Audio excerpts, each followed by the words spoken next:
इससे पहले भी पढ़ा चुके हैं आप लोग को, जैसा कि क्या पढ़ाए हैं, टेंस पढ़ाए हैं ना, हाँ कि नहीं? अब कई बार कह चुके हैं, टेंस को आप लोग ले लेते हैं टेंशन के तरफ। टेंस टेंशन नहीं है, ध्यान से सुनोगे समझोगे तब ना, और नहीं समझोगे तो क्या टेंशन में रह जाएगा जी, टेंस नहीं रहेगा। सही बात कह रहे हैं।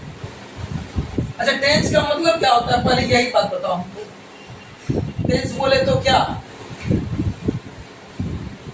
बोलो, टेंस किसको कहते हैं? काल यानी कि समय। हालांकि अगर आप बोलेंगे सर टाइम का मतलब तो बोलेंगे समय, ठीक है, और टेंस का बोलेंगे तो बोलेंगे काल। काल और समय तो एक ही है, लेकिन टाइम और टेंस दोनों अलग अलग चीज है। दोनों क्या है? अलग अलग चीज है। अगर हम बात करें किसका, बोलिए, टाइम का, तो टाइम क्या है? यूनिवर्सल।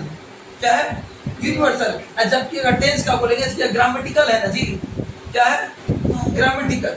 तो चलिए सबसे पहले टेंस को देखते हैं। आप लोग सबको पता है टेंस का मेनली कितना पार्ट?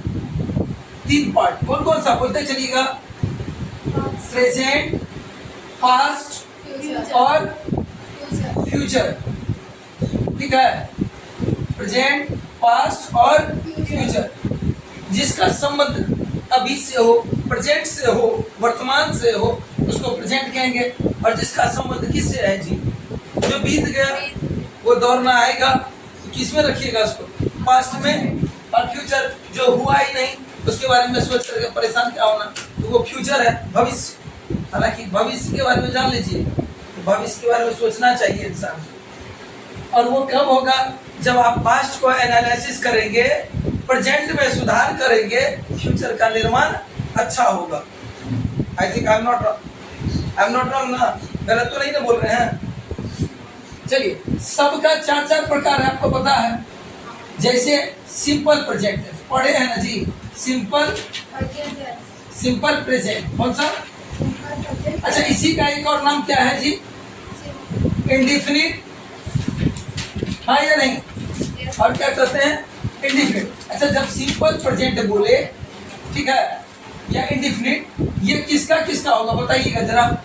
प्रेजेंट का सिंपल प्रेजेंट टेंस, हाँ या नहीं? होता है ना जी सिंपल प्रेजेंट। अच्छा, यही पास्ट होता तो आप क्या लिख देते यहाँ पे? सिंपल पास्ट, हाँ या नहीं? अब फ्यूचर रहता तो क्या लिख देते? Simple future. क्या लिख देते? सिंपल फ्यूचर लिखते, ठीक है?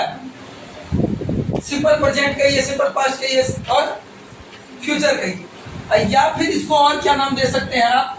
और नाम दे सकते हैं इसको आप present indefinite, past indefinite, future indefinite. Clear है ना? ये सब का कितना कितना प्रकार बोले? सब का 4 है। पहला वाला कौन सा बोले थे? बोलिए, सिंपल, हाँ या नहीं? और दूसरा वाला कॉन्टिन्यूअस। क्या बोले?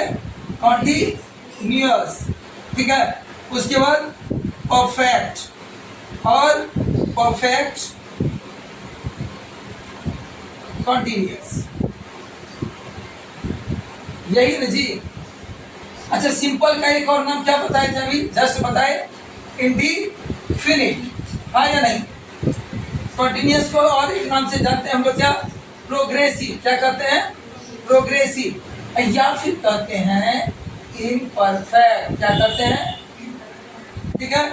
और परफेक्ट, परफेक्ट कॉन्टिन्यूअस तो देख रहे हैं। सबका 4 है, इसमें सबका देखिए कैसे।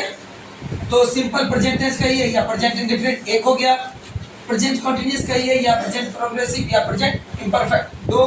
Present perfect, present perfect continuous, कितना? प्रेजेंट परफेक्ट 3 और present perfect continuous 4।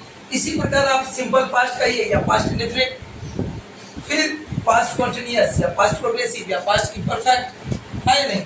Past perfect continuous, simple future, future continuous, future perfect और फ्यूचर परफेक्ट कहते हैं हम लोग। ऐसे सिंपल प्रेजेंट जैसे ही बोलेंगे तो इससे आप क्या समझ पा रहे हैं? बोलिए, कैसे सेंटेंस को आप रखेंगे? ट्रांसलेशन के दृष्टिकोण से अलग, अगर आप हिंदी से अंग्रेजी में अनुवाद करते हैं तो अलग है कि नहीं? लेकिन अब सोच करके देखिए कि अगर तमिलनाडु में जाकर के कहेंगे जिस हिंदी क्रिया के अंत में ता है, ती है, ते है, कुछ समझेगा जी? मान लो थोड़ा बहुत समझ भी ले, और यहाँ से भेज देंगे आपको जापान, और वहाँ जाकर के पढ़ाइएगा किसी को टेस्ट, या फिर बताना हो तो ताहती है चलेगा नहीं, ताहती है जो पढ़ते हैं ना जी, वो हिंदी से इंग्लिश में ट्रांसलेशन करने के लिए। ऐसे नहीं तो आप किस प्रकार के सेंटेंस या स्टेटमेंट को सिंपल प्रेजेंट में रखेंगे, तो आपको ध्यान रखना है किसका, हैबिट, जितना भी आदत होगा, ठीक है, वो सब किस में जाएगा, प्रेजेंट का हैबिट, ठीक है। उसके बाद परमानेंट एक्शन, क्या बोले, परमानेंट एक्शन किस में रखिएगा इसको भी, सिंपल प्रेजेंट टेंस। उसके बाद यूनिवर्सल ट्रूथ, यानी कि ऐसा शब्द जिसको कोई झुठला नहीं सके, वो भी आपका सिंपल प्रेजेंट में ही जाएगा। रिपीटेड एक्शन, इसको भी आप कहाँ रखेंगे, सिंपल प्रेजेंट में ही रखेंगे। उसके बाद आपका प्रिंसिपल, क्या बोले, प्रिंसिपल, ठीक है, प्रिंसिपल सिद्धांत, ठीक है, या थ्योरी, ये जितना भी चीज बताए अभी आपको, वो सारा का सारा आएगा किसमें, सिंपल प्रेजेंट टेंस में, ठीक है। हैबिट का, मैं चाय पीता हूँ, क्या है ये, बोलिए, आदत है ना, तो क्या बोलेंगे, आई ईट टी, क्या आई ड्रिंक टी, या फिर I take tea, I take tea बोलेंगे, क्या बोलेंगे, आई टेक टी, क्योंकि चाय पिया नहीं जाता है। डायरेक्ट पे लीजिएगा एक बार मुझे। परमानेंट एक्शन, जैसे मेरे पिताजी आर्मी में है बोले, तो क्या है, अभी आर्मी में है, और सुबह उठ करके क्या मोची बन जाएंगे, कॉबलर बन जाएंगे, बार्बर बन जाएंगे, नहीं ना। अब बार्बर है तो थोड़े ही अगले ही दिन जो है, हालांकि पिताजी हैं, सम्मान का बात है, लेकिन कहने का मतलब यहाँ कह रहे हैं, यहाँ ऑक्यूपेशन का बात नहीं कर रहे। परमानेंट एक्शन, जैसे अगर हम कहें कि हम बाजार में हैं, तो बाजार में रह जाएंगे, नहीं ना, वो परमानेंट एक्शन नहीं हुआ क्या, नहीं। अगर हम कह रहे हैं हम शिक्षक हैं, मैं एक शिक्षक हूँ, क्या है ये, परमानेंट एक्शन है। उसके बाद आप देखिए यूनिवर्सल ट्रूथ में कौन कौन सा आ जाएगा, सूरज पूरब में उगता है, आज पूरब में उगा है, कल पश्चिम में उग जाएगा, इजिट क्वेश्चन संभव है क्या, यूनिवर्सल ट्रूथ है, हाँ या नहीं। अब आते हैं रिपीटेड एक्शन, मैं तुम्हारे घर रोज जाता हूँ, हाँ या नहीं, I go to your house daily, तो ये क्या हो गया, रिपीटेड, तुम रोज देर से आते हो, क्या है ये, रिपीटेड एक्शन। सप्ताह में एक दिन वो खाना खाता है, ये भी क्या हो गया, रिपीटेड एक्शन। बस समझ में रहा है। अच्छा, प्रिंसिपल सिद्धांत, ठीक है, जैसे न्यूटन वगैरह का लॉ वगैरह पढ़े होंगे, हाँ या नहीं। जैसे 2 और 2 4 होता है, कोई झुठला सकता है इस बात को जी, नहीं ना झुठला सकता है। और थ्योरी भी समझते हैं, थ्योरी भी एक प्रकार का सिद्धांत ही हुआ। जैसे आप लोग पढ़े होंगे न्यूटन वगैरह का थ्योरी में, तो क्या पढ़े हैं, हर क्रिया की प्रतिक्रिया होती है, पढ़े हैं कि नहीं। तो ये सारा कुछ सिंपल प्रेजेंट टेंस में। लेकिन अगर आप हिंदी से इंग्लिश में ट्रांसलेट करते हैं, किससे, हिंदी से इंग्लिश में आप ट्रांसलेट करते हैं, तब आप कहेंगे कि क्रिया के अंत में, यानी कि वर्ब के लास्ट में क्या हो, ता है, ती है, ते है, वगैरह वगैरह, ठीक है। मैं पढ़ता हूँ, वो पढ़ता है, वह जाता है, बस समझे। अब बोले मुझे आइसक्रीम पसंद है, लास्ट में ताते थी तो नहीं है, फिर भी कौन सा टेंस है, सिंपल प्रेजेंट टेंस ही है, आई लाइक आइसक्रीम, हाँ या नहीं। ये ट्रांसलेशन के दृष्टिकोण से, ठीक है। अब आगे हम लोग देखेंगे फॉर्मेट क्या है इसका, ठीक है, कैसे। तो सबसे पहले आप देखिए, सेंटेंस का प्रकार तो पता ही होगा। अगर हम बात करें सबसे पहले अफर्मेटिव का, किसका बात करें, अफर्मेटिव का, ठीक है। अफर्मेटिव को हम डिक्लेरेटिव भी कहते हैं, क्या कहते हैं, अफर्मेटिव को डिक्लेरेटिव कहते हैं। अफर्मेटिव कहिए या डिक्लेरेटिव कहिए, ठीक है, जिसमें हम अपने बातों को किस रूप से रखते हैं, ठीक है। जैसे मैं आपको अंग्रेजी पढ़ाता हूँ, डिक्लेयर कर रहे हैं, सिंपल है, पहले क्या है, सब्जेक्ट, वर्ब का पहला रूप और ऑब्जेक्ट। सीधा पहचानने का नियम देखिए, सब्जेक्ट जो एक्शन को कर रहा है और जो एक्शन हो रहा है वो वर्ब, और जो एक्शन को फेस कर रहा है वो ऑब्जेक्ट है। यानी कि मैं आपको अंग्रेजी पढ़ा रहा हूँ, या पढ़ाता हूँ, या चूंकि हम लोग सिंपल प्रेजेंट टेंस पढ़ रहे हैं ना, मैं आपको अंग्रेजी पढ़ाता हूँ, अपने हैबिट को बताए। तो इसमें देखिए पढ़ाने का काम कौन किया, सब्जेक्ट यानी कि मैं, और क्या कर रहे हैं, पढ़ाने का काम, और झेल कौन रहा है हमको, आप लोग क्या हो गए, ऑब्जेक्ट हो गए, हाँ या नहीं, सब्जेक्ट वर्ब प्लस ऑब्जेक्ट। लेकिन याद रखना है इसमें थर्ड पर्सन सिंगुलर नंबर।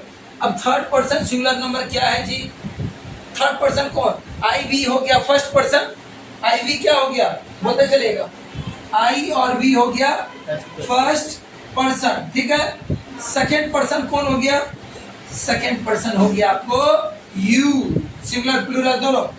बाकी सब क्या हो गया, बाकी सब थर्ड पर्सन है, I we first person, you second person, अन्य सब हो गया third person.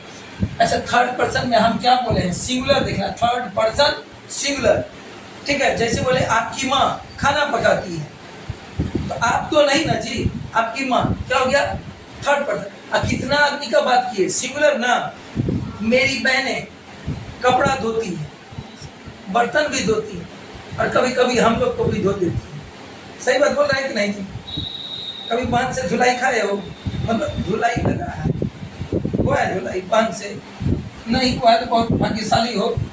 Third person singular number कौन, आई वी यू को छोड़ के सब थर्ड पर्सन। ध्यान देना है क्या वो सिंगुलर है या नहीं है, क्लियर है ना।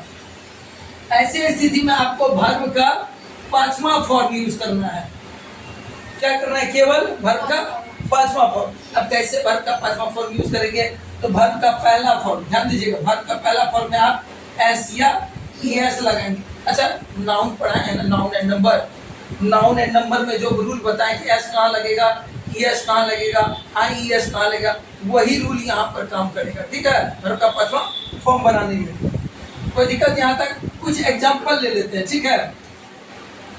बोले I teach English, I teach English, हाँ या नहीं। तो यहाँ आप देखिए आई फर्स्ट पर्सन है ना, वर्ब का कौन सा फॉर्म लगाए, पहला, और इंग्लिश तो ऑब्जेक्ट हो गया आपका। लेकिन यही रहता वह हिंदी पढ़ाती है तो क्या लिखते हैं सी, क्योंकि आई वी यू तो नहीं है ना जी, थर्ड पर्सन हो गया ना, सी कितना आदमी, एक आदमी, और वर्ब में क्या लगाना है, वर्ब में क्या लगाना है, वर्ब का पांचवा फॉर्म। तो टीच का यहाँ क्या लिखिएगा, टीचेज, सी टीचेज इंग्लिश, सी टीचेज इंग्लिश, वह अंग्रेजी पढ़ाती है। अब यहाँ देखिए ये सब सब्जेक्ट है, थर्ड पर्सन सिंगुलर नंबर, और ये वर्ब का पांचवा रूप लगाए। क्लियर है यहाँ तक, हाँ या नहीं, रहने दें अभी, ठीक है। निगेशन में हो, किसमें हो, किसी बात को हम क्या कर रहे हो, नकार रहे हो, ठीक है। मैं आपको उर्दू नहीं पढ़ाता हूँ, क्या की नकार रहे, निगेशन में है। और ऐसे मैं तुम्हें नहीं जानता हूँ, मैं जानता हूँ तो डिक्लेयर किया, तुम बताते हैं आई नो यू। लेकिन जब कहे कि मैं तुम्हें नहीं जानता हूँ तो क्या किए, बोले निगेशन में हमारा, यानी कि नकार रहे हैं। और जब हमारा चाहे निगेटिव स्टेटमेंट रहेगा या सेंटेंस रहेगा, तो आपको यूज करना है इसमें क्या, डू या डज प्लस नॉट, ठीक है। अब चूंकि डू डज का यूज कर चुके हैं, इसलिए वर्ब का प्योरेस्ट फॉर्म यानी कि पहला फॉर्म और ऑब्जेक्ट लगाएंगे। आप इसको शॉर्ट में भी लिख सकते हैं और बोलचाल में तो आपको पता ही है, डोंट या डजंट का यूज करेंगे, किसका, डोंट या डजंट का। फॉर एग्जाम्पल अब जस्ट बोले आई नो यू, मैं आपको जानता हूँ, ठीक है। ये अफर्मेशन में है, किसमें है ये, ठीक है, अफर्मेशन में है। लेकिन जब मैंने कहा आपको I don't know you, I don't know you, मैं आपको नहीं जानता हूँ, ये क्या है जी, निगेशन में है, किसमें है, निगेशन में, किसमें है, निगेशन में, ठीक है। अगर वही कहते वह तुम्हें नहीं जानता है, तो आप क्या, थर्ड पर्सन हो गया, आई वी यू को छोड़े, जैसे क्या कौन सा हो गया, थर्ड पर्सन। अगर वो सिंगुलर है क्या लगाइएगा, तब यहाँ देख लीजिए थर्ड पर्सन सिंगुलर नंबर के साथ क्या लगाएंगे आप, डज नॉट, ठीक है। ही डजंट नो यू, वह तुम्हें नहीं जानता, सेम एज निगेशन में है, क्लियर है ये वाला। अच्छा, जब इंट्रोगेटिव आप बनाएंगे यानी कि क्वेश्चन वाला, जब आप पूछ रहे हो, ठीक है, Yes, क्या तुम मेरी बहन को जानते हो? नहीं। तो अभी हम पूछे ना जी क्वेश्चन के ना, क्वेश्चन में भी दो प्रकार का होता है, एक होता है यस नो, कौन सा होता है? Yes, यस नो, और दूसरा होता है WH. WH, कौन सा होता है? WH. WH। तो एक तरफ से चलिए देख लेते हैं आप क्वेश्चन, इंट्रोगेटिव, ठीक है। Yes. ये वर्ड कहाँ से है? इंटेरोगेट से, यानी कि पूछना, पता करना, इंक्वायरी करना, यही है ना जी। Yes, sir. तो इंट्रोगेटिव में कितना प्रकार का बोले आपको? सबसे पहले बोले यस नो, कौन सा? Yes. और दूसरा बोले WH। अच्छा, ये तो पता चल चुका है आपको कि डू डज का यूज करते हैं। Yes, sir. हेल्पिंग वर्ब क्या हो गया यहाँ? Do Do does. does. आप शुरुआत में क्या करेंगे? डू या डज का यूज करेंगे, किसका? डू या डज का। प्लस सब्जेक्ट, जरूरत पड़े तो नॉट Not, लगाएंगे, not, नहीं तो Three नहीं plus लगाएंगे, subject. ठीक है। Yes. और यानी तो शुरू में भी आप क्या यूज कर सकते हैं? डोंट Don't या या doesn't. doesn't। अगर निगेटिव हो तब, Yes. नहीं तो नहीं नहीं करेंगे, करेंगे। ठीक है। और WH रहेगा तो बोले ही है, WH क्या है? कक्का है जी, कक्का है। ठीक है। सबसे पहले WH, और WH का यूज तभी होता है, जान लीजिए, जब आप यस नो में आंसर नहीं दे सकते। हम बोले क्या तुम मुझे जानती हो? तब बोलेगा हाँ या नहीं, यही तो वैसे एक बार यस या नो में आंसर देंगे। लेकिन हम बोलेंगे तुम हमको कैसे जानती है? अब यस नो में जवाब नहीं दे सकते हैं क्या? बस समझे? हम कहेंगे पनीर खाती हो, नहीं। आप कहिएगा यस या नो, लेकिन अब बोलेंगे तुम क्या नहीं खाती हो? अब बोलिएगा यस नो, होगा जी? नहीं होगा। तो ऐसे स्थिति में WH का यूज करते हैं। फटाफट से 2-3 एग्जांपल लेते हैं, ठीक है। हम बोले क्या मैं तुम्हें जानता हूँ? तो do I know you, do I know you, क्या मैं तुम्हें जानता हूँ, ठीक है। क्या वह तुम्हें नहीं जानती है? तब क्या करेंगे? वह बोले थर्ड पर्सन सिंगुलर नंबर, इसलिए लगाना पड़ेगा डज सी। अब क्या लगाएंगे? Not know you, not know you, क्या वह तुम्हें नहीं जानती है? और फिर देखिए वह तुम्हें कैसे जानती है? तब क्या कहेंगे? How does she know you, how does she know you, वह तुम्हें कैसे जानती है? अब इसका आंसर आप यस नो में तो नहीं दे सकते हैं, इस दोनों का आंसर आप यस नो में दे सकते हैं। क्लियर है? क्लियर हुआ total simple present tense? Yes और नो? Yes, sir. चलिए धन्यवाद। अगला क्लास में हम लोग जानेंगे क्या? Present continuous tense. Continuous tense.